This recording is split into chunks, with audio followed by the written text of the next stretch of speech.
Gringos, Gringos,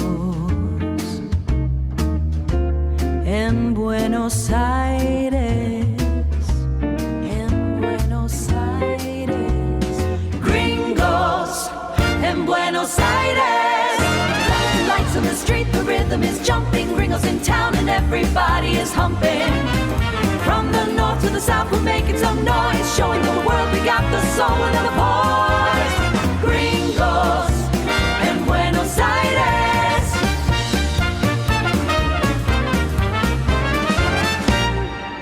Welcome to the Gringos in Buenos Aires podcast, the podcast that brings expat / immigrant life to you. I'm your host, Paul Perry, and with us today is co-founder of Btrustee. Btrustee's Midterm Rentals, your choice here over the rainbow. So let's give a warm welcome to Tito.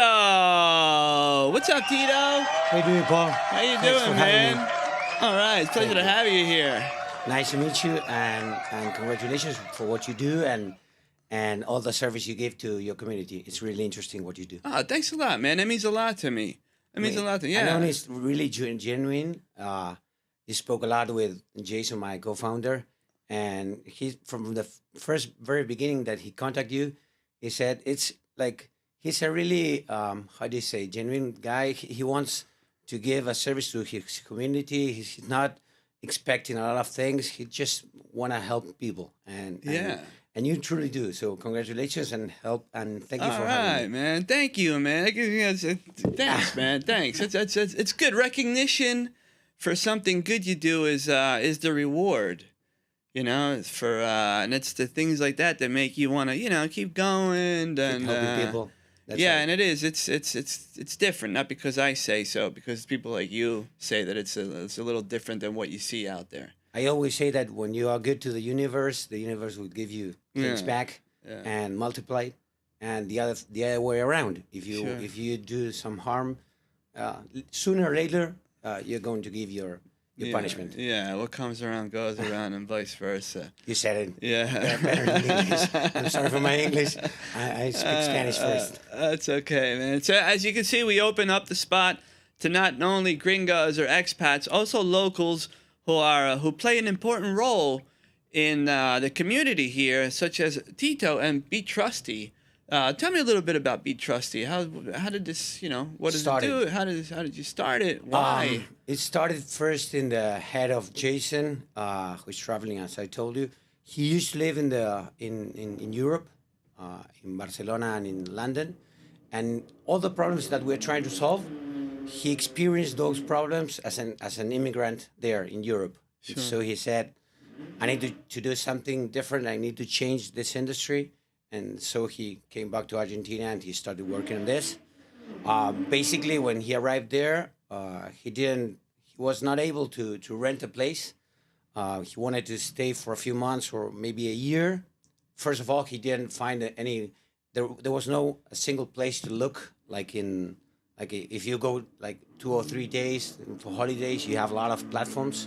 Sure. If you go and spend 2 or 3 years, or you want to live, you have other places to live there. Yeah. But if you go midterm, there was no place to be. Yeah. They asked him a lot of papers that he couldn't fill. Yeah. And so he ended up renting with a direct owner.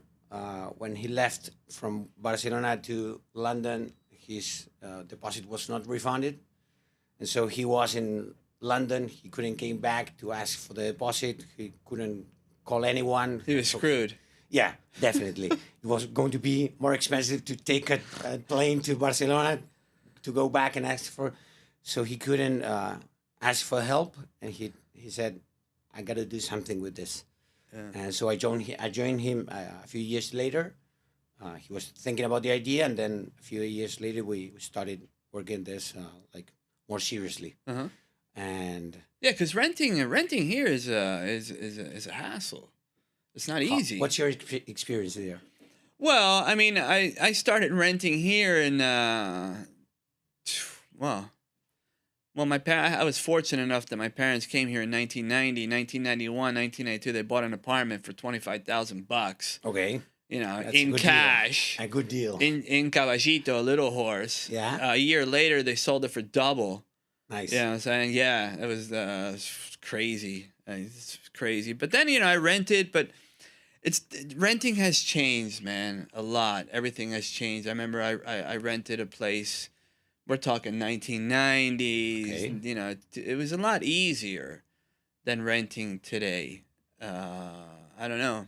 I've never rented, let's say, through the real estate. It was always through the owner. Through the owner. I'm saying your contract was really nothing. It's but I know that there's Airbnb. I have a friend who Airbnb is an apartment, and he makes a killing off this apartment. Yeah. Kills people, man. Just like The amount of money they mercy charge for a few days. no mercy, man. In Recoleta, it's just ridiculous. The thing is, when you travel to another place, another city, and you're going to spend like 2 or 3 days, even though prices are high and commissions, it's part of the budget you spend because you're staying for 2 or 3 days.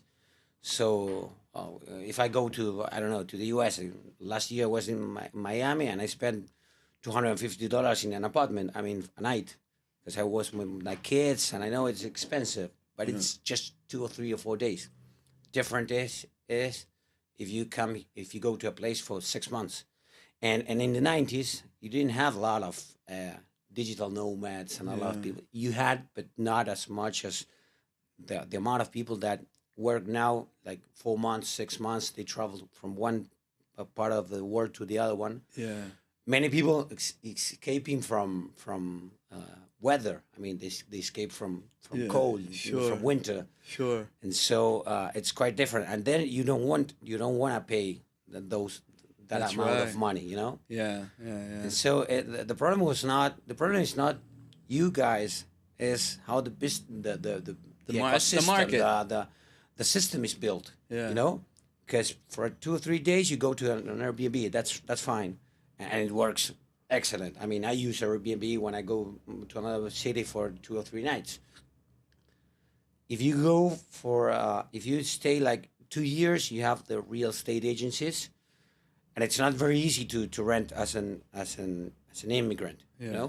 You're talking about the States. I'm talking about all over the world. All over the world. But if you come to Argentina, Buenos Aires, for example, here, if you want to rent, they are going to ask you, for example, property and warranty in the city of Buenos Aires. So how many people from the U.S. have a friend that has a property warranty that may allow him to rent with it? Sure. That's not very common. Yeah. Let's imagine this scenario. I'm a digital nomad, which is good that you mentioned that, because since COVID and everybody started working remotely, it gave all these people and all the technology the ability and the ability to choose wherever the hell they want to work as long as there's Wi-Fi. Yeah. Buenos Aires is blessed that they have good Wi-Fi, so that automatically, and good food and good weather and everything we know that is good about Buenos Aires. So it's a magnet for all these digital nomads. They probably want to spend 6 months a year. So let's imagine I'm one with these digital nomads. My parents are rich. I got a high-paying job. Yada yada yada. I want to stay for 6 months. What are my options? Where do you go? I call Btrustee. Now I ask this. Yeah, a lot of people ask this question. What if a friend from you comes from Colombia or whatever? Where would you tell him to look? And as there's no single place or there's no leadership there, when it does you have a lot of WhatsApp groups, a lot of Facebook groups, a lot of places, and so it's like a little bit of chaos with all the problems that they have, and so you have, so they do not ask you the amount of papers that you may have, like a long-term rental, but you have other problems. For example, and this is something that I think it's one of the main pain points in the industry, is there's no price standard. And let's build the idea together. If I show you 2 apartments in the same building with similar characteristics, and I tell you that one is $700 the rent and the other one is $900 the rent, which one is cheaper? The 700. You are a very smart guy. What I would say is, I don't have enough information to give you that answer, because there's a lot of concepts that I'm not telling you yet, and that might change the whole picture. It's like you have the rent, you have the building expenses, the building costs. Yeah. We can talk The about elevator, that. the janitor. Yeah, the doorman. If you have a swimming pool, if you have security, and it can vary. It can change a lot, you know. Then you have services like gas, electricity, water. Then you have Wi-Fi and those kind of things. You got 10 gigas, 20 gigas, Telecentro, you know, Fibertel. And then you have the fees that are a standard in the industry. It's like 20% paid one-time cost up front. Sure. So it's like, how much is the apartment? My question would be, what do you include in that price? Sure. Because $700 might change to 1,000, 1,100, and it's a big difference. Yeah. You know. Sure. So this is one of the things that I don't have a problem with high fees or commissions. I mean, I'm not a big fan of that, but intermediate people in the middle need to earn money. Sure. The problem is that they do not tell you that those kind of things until the end of the transaction. Sure. So maybe this happens all the time. You go. So I ask someone, and they tell me, I found a place for $600 in Recoleta or in Palermo, Hollywood. Very nice apartment. Can you share me the information? And then when you start adding things, it's quite different. The problem is that many times they go to the apartment, they visit the place, they got like enthusiastic with the place. Yeah. Then all the things arise, it's like, this is not, and they end up renting the place, but it's like there's no like transparency. Yeah, sure, you know? because no pasa nada. That's your problem. You live here Está todo since bien. a long time. Se Está todo complicó. bien, no. Se complicó. That shouldn't be the thing, you know. It's like, if you take, for example, fees, and I discuss this with a lot of people of the industry. It's like, a lot of people tell me like, the fees are apart from rent, and I can take it if you talk about a 2-year rental, okay. But if you're going to spend 6 months, let's take for example, you rent a place for $1,000, okay, 6 months. That would be $6,000. 20% of that is $1,200 that you have to pay day one. You are not going to add that to the rent when you consider the place. It's a lot of money. It's not like just 2 or 3 or 4%. Money. And you have to pay that front. So don't tell me that the apartment is $700, because it's not. That's the problem with midterm rentals. Well, basically rentals at all, but midterm rentals has that problem that it's not like, you know, when I was young. I went to a supermarket, and I remember that it was really hard to compare prices, because it was like you were going to buy some chips or cookies, and you had different things, but maybe different packages, and some guy invented the price per kilo, and it's so easy because I know how to compare. Yeah. And here in rentals, I don't know how. I mean, if everybody sent the final price, you would have there how much money you were going to pay at the end. Yeah. The problem is that pretty much no one tells you all the picture. Sure. Or most of the people doesn't show you that, and so it's hard to compete there. You know. Yeah. We're not talking about just a few dollars. Yeah. And so the fees cover what? When when you say your fees, the 20% fees. I mean these real estate brokers. Yeah. Well, it depends. Basically, they earn fees for selling the apartment. I mean, usually they do not own the apartment. What they do is an intermediate between the customer and the property owner, and for that transaction, they earn that money. Sure. And that's fine. I mean, I'm not I'm not criticizing the fee or the amount of the fee. I'm just saying if you're going to earn the money, just say it. There's no real benchmark either. There's no benchmark. I mean, there's no standard to say, okay, this is what the going price is. They say, I mean, it's a standard of 20%, but the problem is that is not right there. And so what a lot of people do is they go in this WhatsApp groups and Facebook groups. The problem there is that, and maybe you get a direct owner. Yeah. That usually, of course, it should be lowest price. Yeah. It comes with some disclaimers as well. I mean, and we can talk about a little bit of that, because you can. It's like working in a small company that you have one boss. You can be in heaven or in hell. You know, it's like if you have a very good owner, it's amazing. But if you have problems with the owner, who's going to take care of you? I mean, sure. You know, yeah. And maybe he's a great guy, but then you have other problems. My parents live in an apartment that the building had the gas company got closure. The gas shut down the gas for 3 months. Oh, because there was a leak or some problem, and they in another not in their apartment but the guy below, and so they didn't have gas for 3 months. So if you come for 3 months in Buenos Aires and you go to an apartment and suddenly you don't have gas, are you going to stay there? Yeah. Would you stay in an apartment without gas? Yeah. No. And maybe you call the owner and he says, it's not my problem. I mean, it was Metrogas and es lo que pasa. How did you say? Yeah. It's... So, and maybe, or the apartment has some plumbing problems.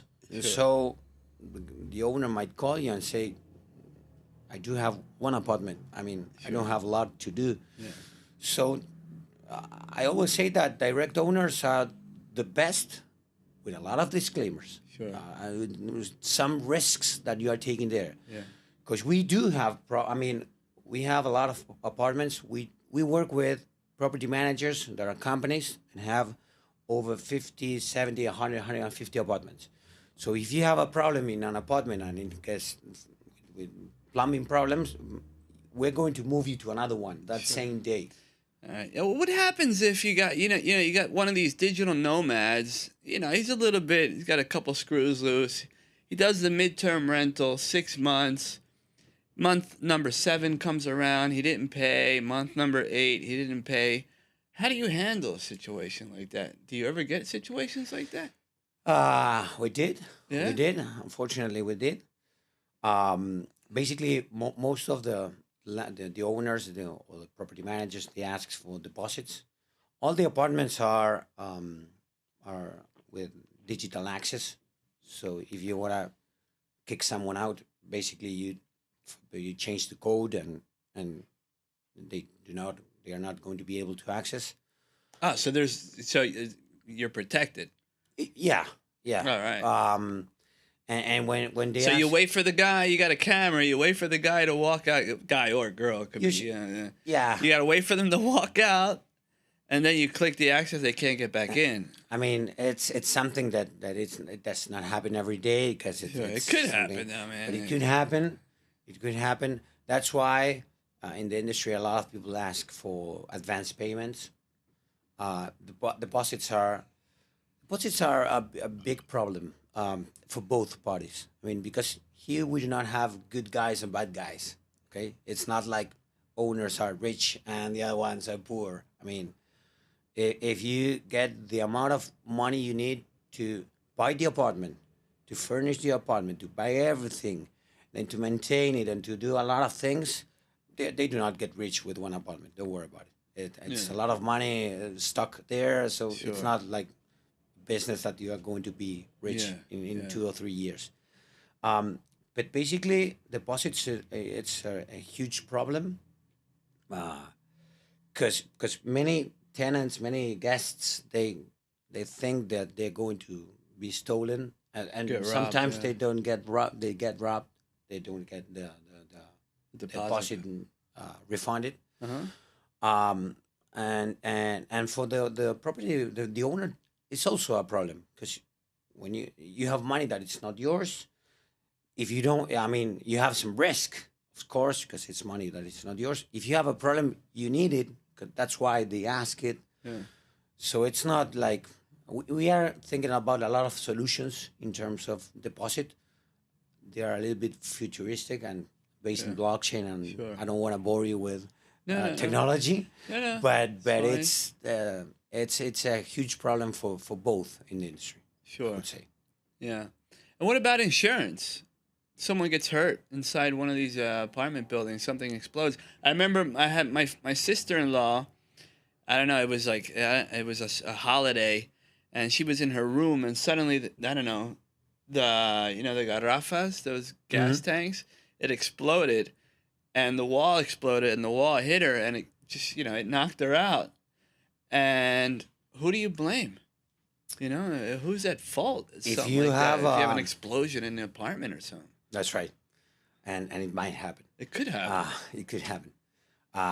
If you get a direct owner, well, it depends on the direct owner. It's like, Sure. and if the contract is legal and they have an insurance or something, our property managers, they do have, because they're companies, they have like insurances for those kind of places.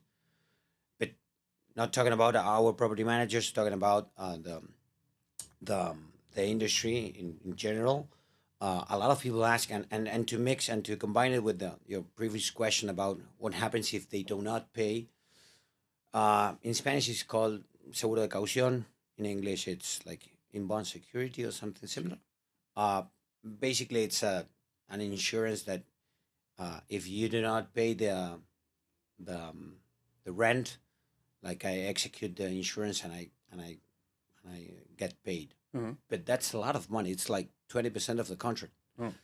So yeah, it gives you some safety, but it's a lot of money Sure. and that punishes a lot of good payers. Sure. I mean, if you come to Buenos Aires and you're going to pay for you, and they ask you for that, and a lot of people ask that, you are going to pay because a lot of people, because some of a few guys didn't pay their rent. Sure. So we punish the entire industry because just a few guys didn't pay. Yeah.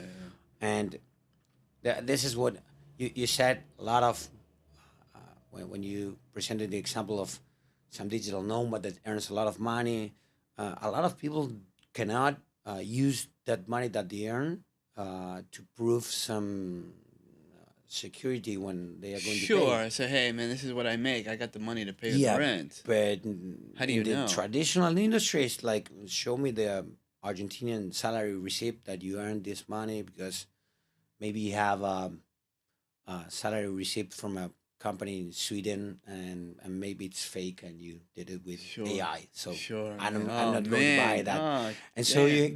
you have to pay in advance, and the 20% of this insurance that I told you, and it's like yeah. that's why it's a hard industry. Sure. You got to be Uh, careful. Who you And deal with with. a lot of the good news is that there's a lot of improvement there Sure. too. Yeah. Just to give you one idea, we are developing this right now. It's like the idea of, for example, smart deposits. We are developing. The idea is that you don't give me the deposit to me, and I give you back the deposit. You deposit your money in a wallet.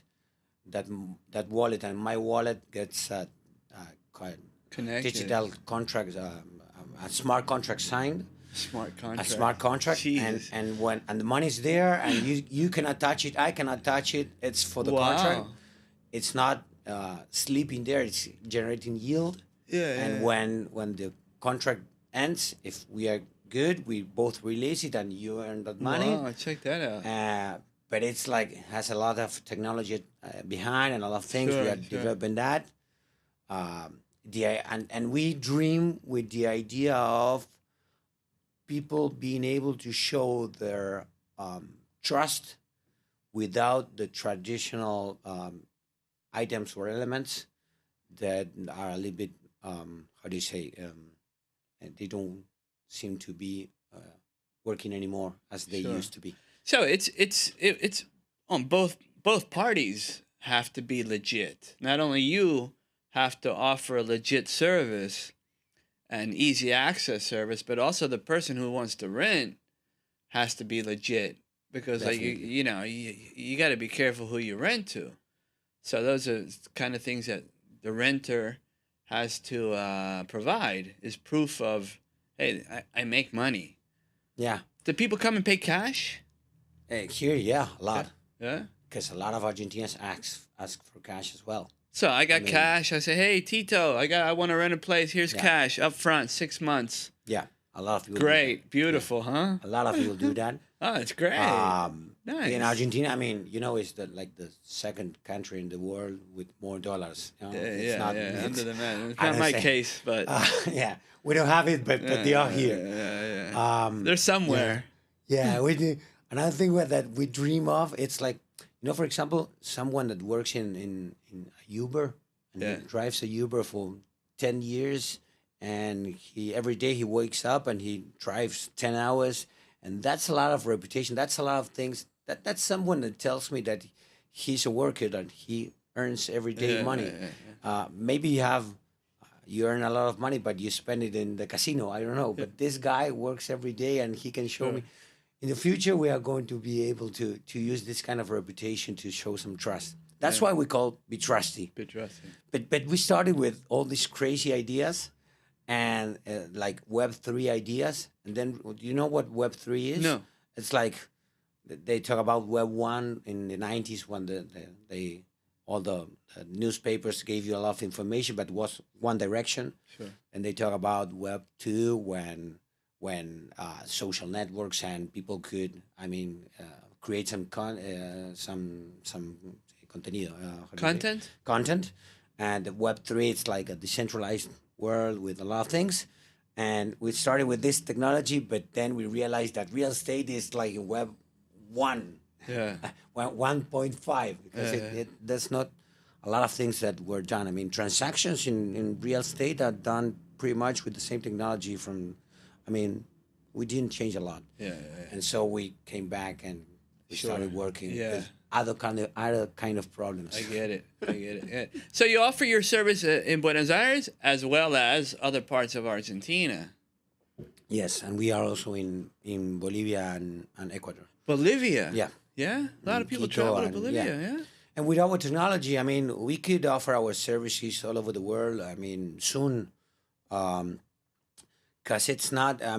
We develop our own technology. So if a property manager in Russia has 200 apartments and they want to use our technology, they can do it tomorrow. Nice. Check our that out. APIs, it's like we can grow. The idea is to go Latin America. It's not just Argentina. All right. Cool. Awesome. But we started here because we know the market, we know people, we know a lot of things that made easier to come here. Sure. I know you got Mendoza.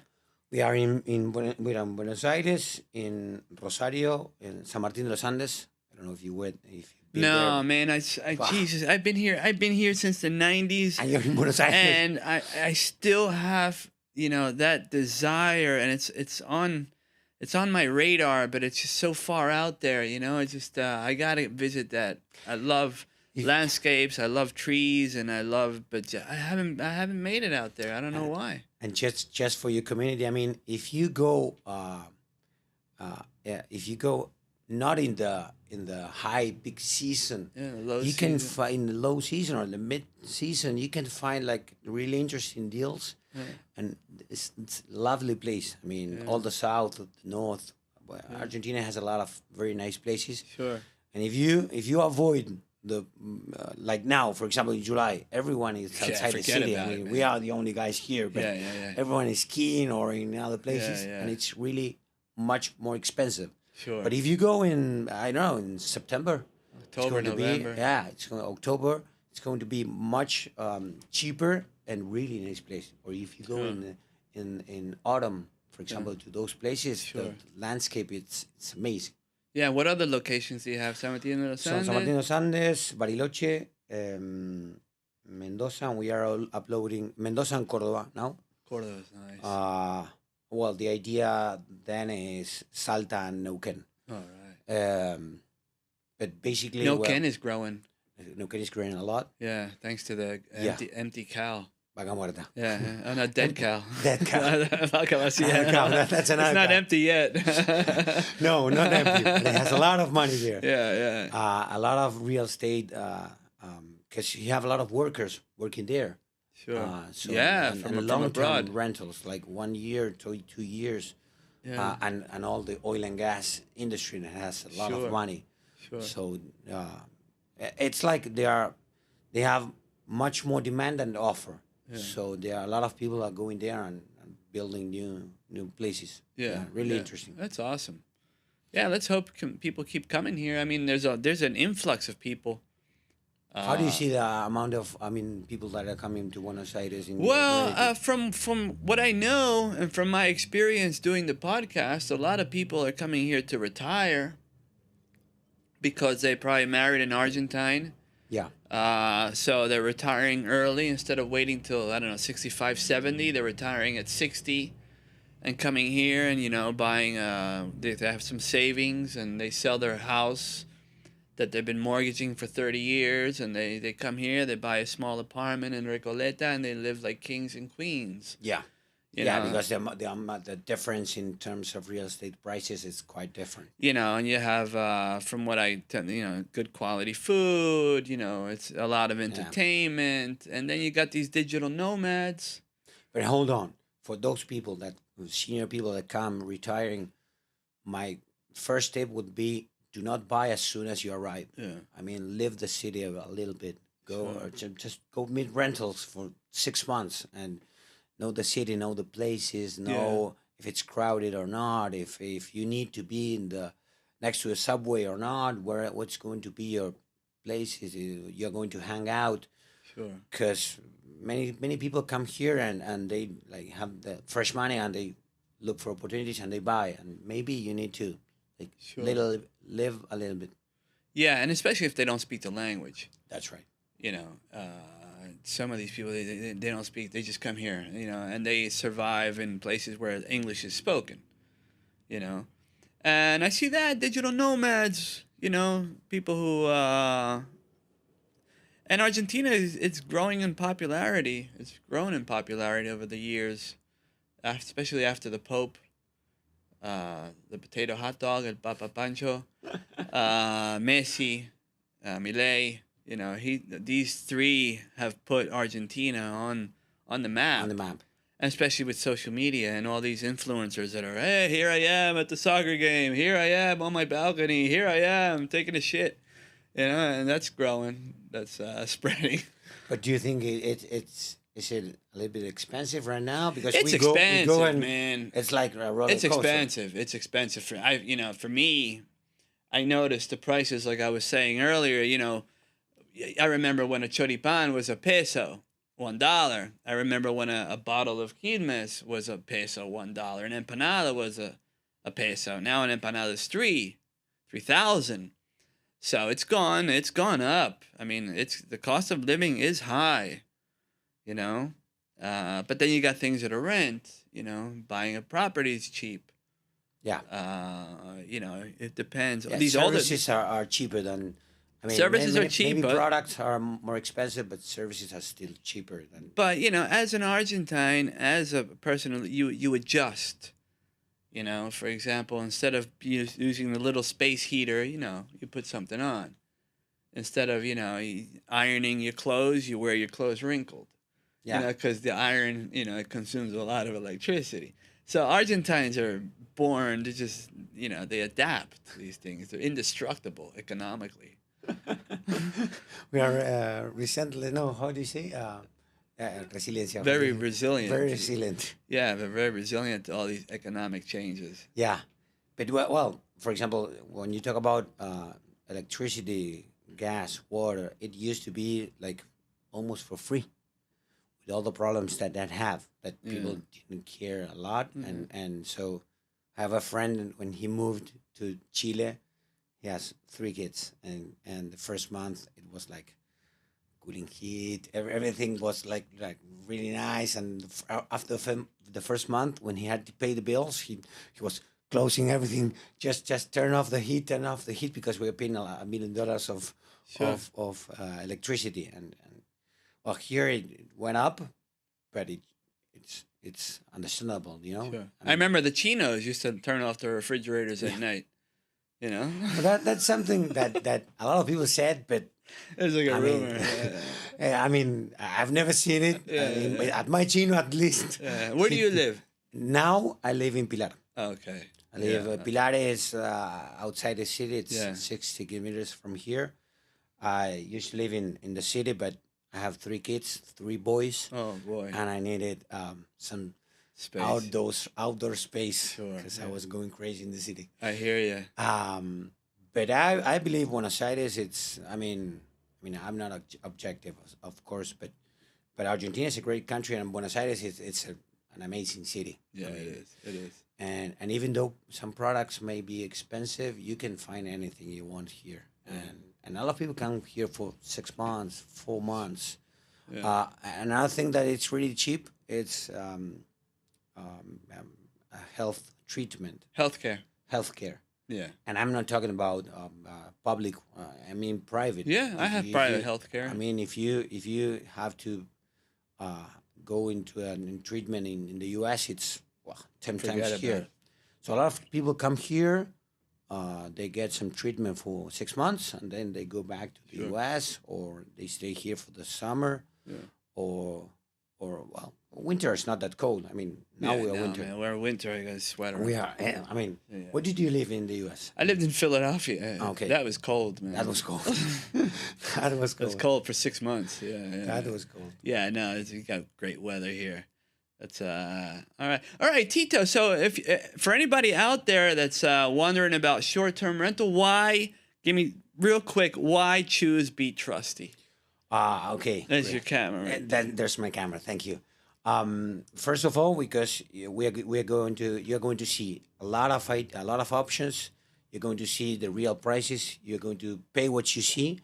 If you have any problems, you are not going to left behind. I mean, we are going to help you, and because you can trust us. Yeah, That's right. for sure. All right, yeah, I trust Btrustee, and I trust Tito for being here. And yeah, anything else you want to add, Tito? No. Just thank you again for having me. And I hope we can help a lot of people. If anyone has any kind of, they can write us in we can send them the WhatsApp number Sure. or btrustee.io. That is the Instagram or the app. And basically, if you're going to come here, just reach us if you need some help regarding the city. Where can I stay? What can I do? Yeah, what advice would you give to someone who's traveling here? Say, hey, make sure you what? First of all, in terms of rentals, make sure you get all the information before you decide. Don't get scammed. I mean, if someone is offering you an apartment for $500 in Palermo with all the, maybe you found a gem, but it's more likely that you are going to have a scam, you know? And scams are all over the world. It's not an Argentina thing. Yeah. So be careful with those kind of things. Just ask. If they ask you for money for a reservation or something, just try to understand what are you paying for. Palermo is very good, but it's not the entire city. I mean, everybody wants to stay in Palermo. There are a lot of places. Sure. Not only so Recoleta or the center of the city. You have Belgrano, you have Núñez, Colegiales, Caballito, Little Jos, you have Almagro. You have a lot of places where you can find like better deals. Sure. Yeah, it seems that everybody stays in Palermo, and they never leave Palermo. And I understand. I mean, I lived for more than 12 years in Palermo. Sure. I love the place. Yeah. But it's more expensive. Yeah, you pay Palermo prices. If you Yeah, go to Palermo Manhattan, prices in Palermo. every time I go to Manhattan, I spend my days in Brooklyn because my aunt lives there. If I want to spend in Manhattan, I'm going to have to pay, I don't know, Sure. $200, $300 a night. Yeah. And I know it's pricey. Yeah. I go to Brooklyn. There's a difference. So you can look for opportunities. Try to find some local people who might help you. You have a very good community, so Sure. you can help You can always each other. ask me. You can always ask you. And then do not stay only in Buenos Aires. I mean, the country is amazing. There's Yeah, a it lot of really nice places. Yeah. A lot of people speak very well English, so it's not going to be a huge problem. Sure. And So come to many- Argentina. It's really nice. Yeah, so many tourist destinations, so much to choose from. And like he said, everywhere you go, someone will speak English. Yeah. And even if they don't, they will always be open-armed, ready to welcome you with all the hospitality, because Argentines are great people. And on that note, thank you, Tito. Thank you very much. Thank you for the visit, man. Thank you for all your information. I hope it was useful to my audience out there. And we'll catch you next time for another dose of the Gringos in Buenos Aires podcast. Ciao for now. Gringos in Buenos Aires. Lights on the street, the rhythm is jumping. Gringos in town and everybody is humping. From the north to the south, we're making some noise, showing the world we got the soul of the boy.